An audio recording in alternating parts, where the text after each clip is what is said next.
சென்னை திருவொற்றியூரில் ஓட்டுநரின் கட்டுப்பாட்டை இழந்த container lorry தடுப்புச் சுவரில் மோதி விபத்திற்குள்ளானது. கூடுதல் விவரங்களை செய்தியாளர் நிர்மலிடம் நாம் கேட்கலாம். வணக்கம் நிர்மல், இந்த விபத்து தொடர்பான முழு விவரங்களையும் பதிவு பண்ணுங்க. வணக்கம். வந்தவாசி பகுதியை சேர்ந்தவர் சுப்பன். இவர் தனியார் டிரான்ஸ்போர்ட் நிறுவனத்தில் ட்ரெய்லர் லாரியில் டிரைவராக வேலை செய்து வருகிறார்.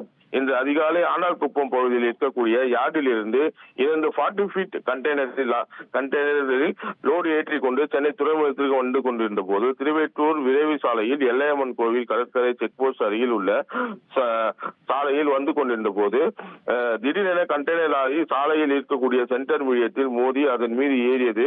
இதனால் கண்டெய்னர் பயங்கர சேதம் அடைந்து வண்டி மோதியதும் சுதாரித்துக் கொண்ட ஓட்டுநர் சட்டென கீழே இறங்கியதால் சிறிய காயங்களுடன் அதிர்ஷ்டவசமாக உயிர் தப்பினார். விபத்து ஏற்பட்டவுடன் டீசல் டேங்க் உடைந்து சாலையில் டீசல் ஆறாக ஓடியது. இதை கண்ட அருகில் இருந்தவர்கள் தீயணைப்பு துறையினருக்கு தகவல் தெரிவித்திருக்கின்றனர். சம்பவ இடத்திற்கு வந்த தீயணைப்பு வீரர்கள் தண்ணீரை பீசி அடித்து விபத்து ஏற்படாத வண்ணம் மண்ணை கொட்டினர்.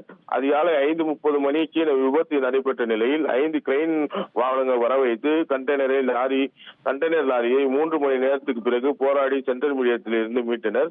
இதன் காரணமாக அந்த பகுதியில் 3 மணி நேரத்துக்கு மேலாக போக்குவரத்து நெரிசல் ஏற்பட்டது. டிரைவர் தூக்கு கழகத்தில் விபத்து ஏற்பட்டதா அல்லது கண்டெய்னர் லாரி டயர் வெடித்து விபத்து ஏற்பட்டதா என போக்குவரத்து புலனாய்வு போலீசார் விசாரணை மேற்கொண்டு வருகின்றனர்.